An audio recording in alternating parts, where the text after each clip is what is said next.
Bonjour à tous, aujourd'hui je vous fais une vidéo qui va concerner trois sujets principaux que sont le destin, la liberté et le libre arbitre, sur lesquels je trouve qu'il y a beaucoup de confusion de nos jours dans les milieux spirituels. Et donc ici je vais vous donner mon avis bien sûr, et donc prenez ce qui vous parle. Vous pouvez bien sûr commenter la vidéo pour donner votre avis et partager votre point de vue.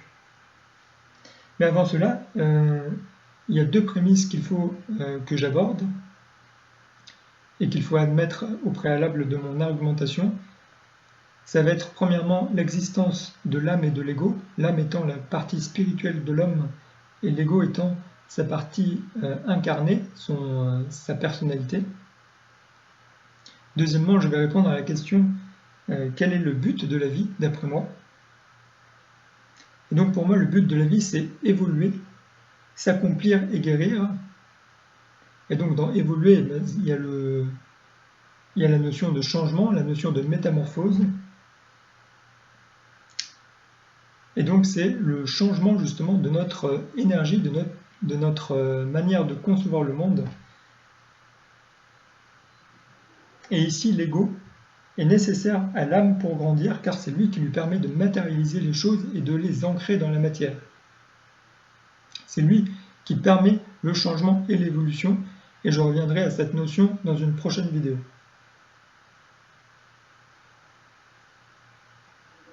Et donc d'un côté, on va avoir le destin. Le destin, il prédispose le déterminisme. Il dit que les événements viennent à nous simplement et en dehors de toute volonté personnelle, donc de notre personnalité. Il dit que le chemin est tracé et que nous ne pouvons le modifier, que nous avons une destinée, une vocation, une mission à accomplir dans la vie, et cela donc détermine un but d'incarnation, un objectif à accomplir pour soi et pour les autres. C'est donc la raison pour laquelle nous nous sommes incarnés. Il s'agit donc de la volonté de l'âme. Et de l'autre côté, nous avons la liberté qui prédispose de l'ouverture à tous les possibles, qui dit que nous choisissons et attirons ce que l'on veut vivre, qui dit que nous traçons notre chemin sans impératif et sans aucune contrainte, de temps, de compétences, d'attirance, peu importe. Il dit donc que nous pouvons tout faire et tout devenir. Ici, il s'agit de la volonté de l'ego ou de la personne incarnée, d'après moi, car cela ne prend pas du tout en considération les possibilités du monde et les possibilités qui peuvent s'offrir à nous et quel est le but que l'on a à accomplir dans la vie. Il dit que le but, c'est nous qui le créons, car le destin n'existe pas, en quelque sorte. Et il va y avoir donc des argumentations pour appuyer cette notion de destinée et des argumentations pour appuyer la notion de liberté. Et pour la destinée, je vois plusieurs arguments, donc je vais vous les citer rapidement. Premièrement, pour moi, il y a l'astrologie qui va appuyer la notion de destinée, étant donné qu'en astrologie, on va pouvoir déterminer votre comportement, vos attirances particulières. On va pouvoir déterminer certaines forces et certaines faiblesses que vous avez. On va pouvoir déterminer tout un panel de qualités ou de défauts que vous pouvez avoir, etc. Et donc on est bien d'accord que si l'être humain choisissait tout dans sa vie, n'avait aucune contrainte et n'était prédéterminé à rien, cela serait totalement impossible. Le deuxième argument, ça va être le but évolutif de l'âme, bien sûr, puisque l'âme, comme je l'ai dit plus tôt, a un but d'incarnation qui est d'évoluer et qui va tracer son chemin de vie en fonction de son but d'incarnation. Le troisième élément, ça va être le karma.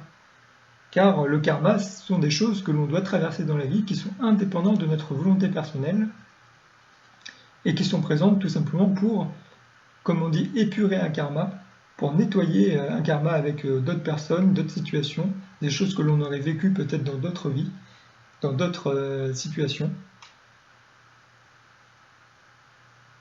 Donc cela est totalement indépendant de notre volonté personnelle. Nous le traversons sans le vouloir intentionnellement.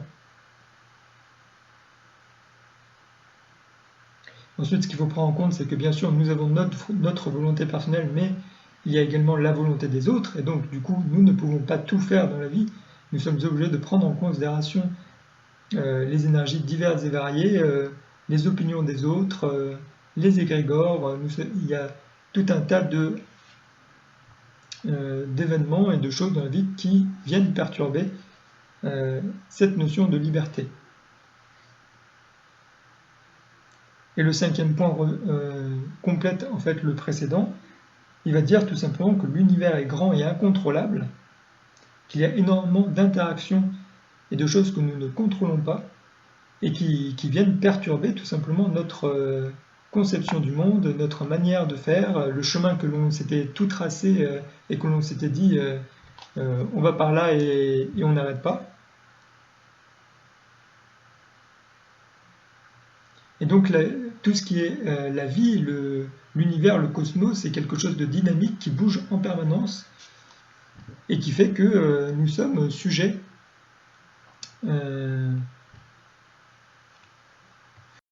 à des puissances supérieures qui sont en dehors de notre contrôle, tout simplement.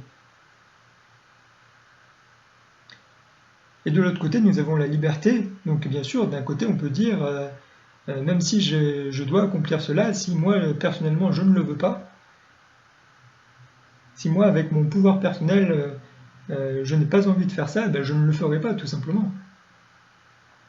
Ici, on insiste sur le fait que sans volonté, il n'y a donc pas d'action au niveau de la personnalité de notre incarnation,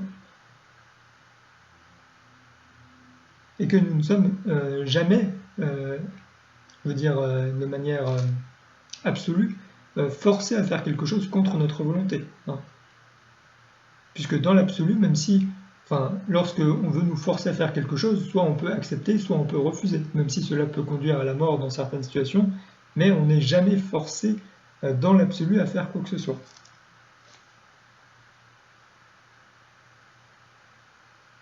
Et ici, il faut se demander la question suivante, c'est d'où vient cette volonté, justement, de l'ego et de la personne incarnée? D'où viennent nos aspirations, nos attirances? Pourquoi est-ce que nous sommes attirés ou nous voulons faire ça dans la vie? Et donc il va bien sûr y avoir plusieurs réponses à cette question.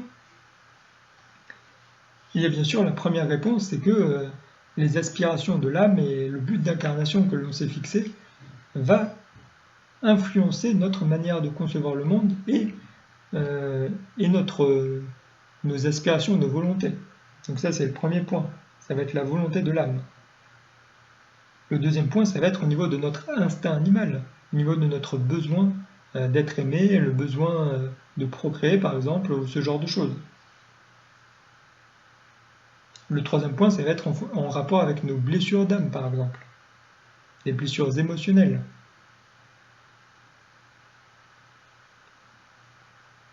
Il peut y en avoir d'autres, voilà. Ce n'est pas forcément exhaustif. Et donc ici, pour moi, l'objectif de tout ça, c'est que, comme je l'ai dit, il y a une destinée à accomplir, un but d'incarnation. Il faut que l'âme évolue, c'est pour ça qu'elle s'incarne.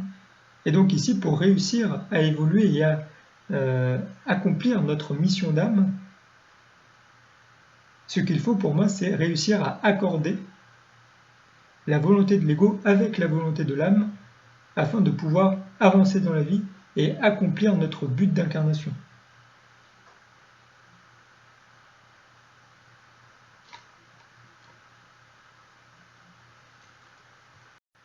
Donc c'est bien en coopération, donc entre l'âme et l'ego, que l'on arrive à évoluer dans le monde et dans la vie, avec les autres et avec soi. Ici, je pense important de préciser le fait que, étant donné qu'on a un but d'incarnation dans la vie et que l'on s'est incarné pour cette raison, on va être attiré vers cette chose que l'on doit faire dans la vie. et que ainsi c'est cette chose qui va nous épanouir et nous remplir de bonheur et nous nourrir d'énergie en fait, hein. Et qu'en voulant aller contre ce but d'incarnation et contre cette vocation que l'on s'est fixée d'avance, cela ne va faire que nourrir une certaine frustration en nous, un certain malheur, si on peut dire, un certain désarroi. Et donc ici, cette notion de liberté, c'est en quelque sorte choisir entre souffrir ou vivre heureux, je dirais.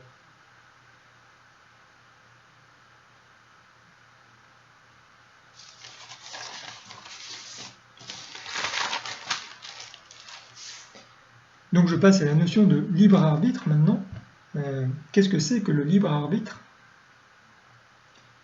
Eh bien c'est en fait dans le terme, hein, tout simplement, c'est que le libre arbitre c'est la liberté d'arbitrer. C'est-à-dire que c'est la liberté de penser, d'analyser les situations que l'on vit. C'est donc la liberté de discerner le vrai du faux, la liberté de discerner le bien du mal, l'évolution de l'involution. C'est relié donc à la capacité de penser, d'intellectualiser les choses, de les modéliser. C'est lui donc qui nous permet de comprendre le monde, d'avancer avec lui et ainsi d'évoluer dans la vie. Et donc ici, j'attire votre attention sur le fait que le libre arbitre, ce n'est pas la liberté de choisir, comme on peut entendre assez souvent, que la liberté de choisir, c'est la liberté, tout simplement, et que le libre arbitre, c'est bien une liberté de penser, c'est lié à l'intelligence et à l'intellectualisation des choses. C'est quelque chose de mental. Ce n'est donc pas le libre arbitre qui va faire changer les événements dans la vie, c'est celui qui va nous permettre d'analyser et de comprendre ce qui nous arrive dans la vie. C'est les événements qui arrivent dans notre vie, on les traverse, et le libre arbitre nous permet de comprendre cet événement que l'on a traversé.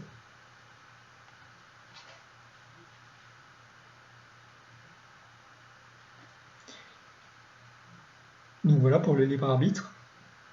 Et donc ici, la dernière notion que je veux aborder avec vous, c'est la notion justement de loi d'attraction, que l'on entend beaucoup dans les milieux spirituels. Et cette loi d'attraction, elle dit simplement j'attire ce que je vibre. Et donc, il y a deux conclusions à cette prémisse. C'est le socle idéologique, si on peut dire, enfin ce socle théorique, qui pour moi constitue une idéologie, mais je vais y revenir, qui dit donc si je vibre positif, j'attirerai du positif. Et la deuxième chose, c'est si j'ai vécu des situations négatives et souffrantes, c'est que je vibrerai négatif, automatiquement. Et donc ici, j'attire votre attention sur deux questions principales. Sur le fait qu'on a tous vécu des épisodes souffrants, désagréables, où on a été abusé, que ce soit physiquement, psychologiquement, spirituellement, peu importe. On a tous vécu des situations que l'on juge injustes ou que l'on juge négatives.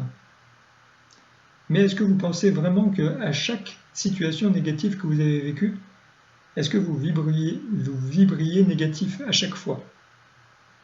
Ça, c'est la première question. Et la deuxième question, c'est est-ce que vous pensez qu'à chaque fois que vous étiez dans le mal, ne vous est-il pas arrivé des choses positives? Des miracles, entre guillemets. Et on peut dire inversement, est-ce que vous pensez que lorsque vous étiez dans la joie et dans le bonheur, ne vous est-il jamais arrivé de catastrophes?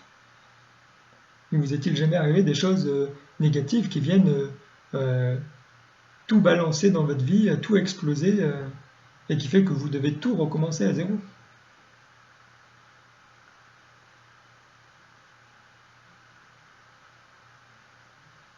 Donc ici, d'après moi, bien sûr, il est évident que nous ne vibrions pas négatif à chaque fois que le malheur est survenu dans notre vie, et inversement que lorsque le bonheur est survenu dans notre vie, nous ne vibrions pas positif systématiquement, bien au contraire des fois.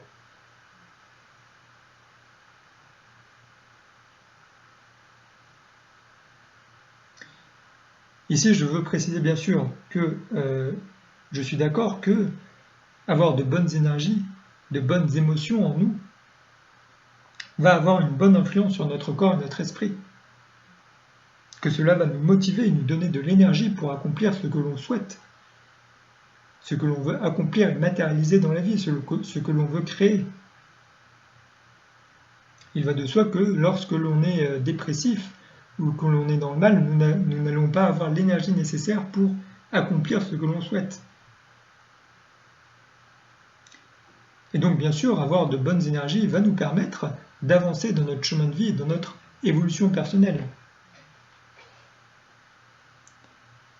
Mais pour moi, ce n'est absolument pas une bonne vibration qui va faire que vous allez changer votre destinée, parce que c'est bien de ça qu'il s'agit ici, hein, que vous allez attirer le positif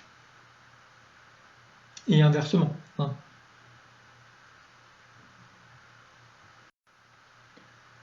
Comme je l'ai dit plus tôt, dans la notion de destinée, c'est que nous avons donc un chemin d'incarnation que l'on traverse, et donc nous sommes amenés à vivre certains événements dans notre vie, certaines relations qui peuvent être plus ou moins souffrantes, voilà. Et ce sont donc ces événements et ces relations qui vont avoir une influence sur notre manière de concevoir le monde et sur notre énergie personnelle. Elles vont par exemple pouvoir nous permettre d'avoir certaines prises de conscience. Ça va nous faire changer notre conception du monde, ça va nous faire changer notre comportement, donc que ce soit vis-à-vis d'autres personnes, que ce soit vis-à-vis de situations particulières, peu importe ici. Et donc c'est bien ces événements et ces relations que l'on traverse dans la vie qui nous permettent d'évoluer dans notre chemin de vie. Mais bien évidemment, ces événements et ces relations peuvent être souffrantes et peuvent occasionner des blessures, comme on dit, au niveau de l'âme, des blessures corporelles, qui vont avoir une influence de toute façon, tout est interrelié, tout a une influence sur le corps en général, que ce soit corps énergétique ou corps physique.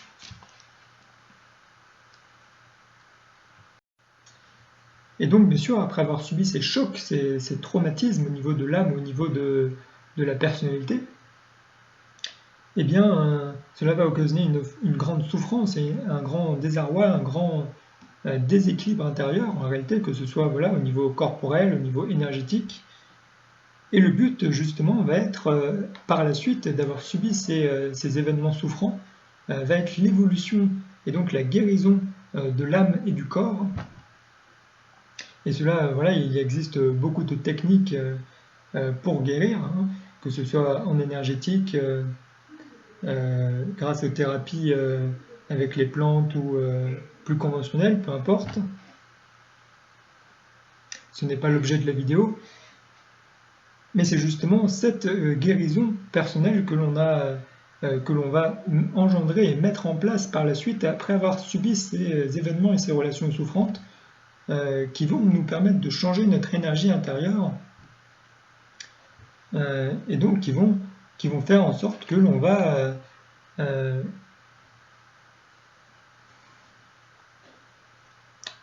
attirer autre chose en fait dans la vie, que l'on va vivre différemment, que l'on va changer notre conception et que cela ne va plus être souffrant à l'intérieur de nous et que l'on va réussir à vivre épanoui, de bonne humeur et en bonne santé.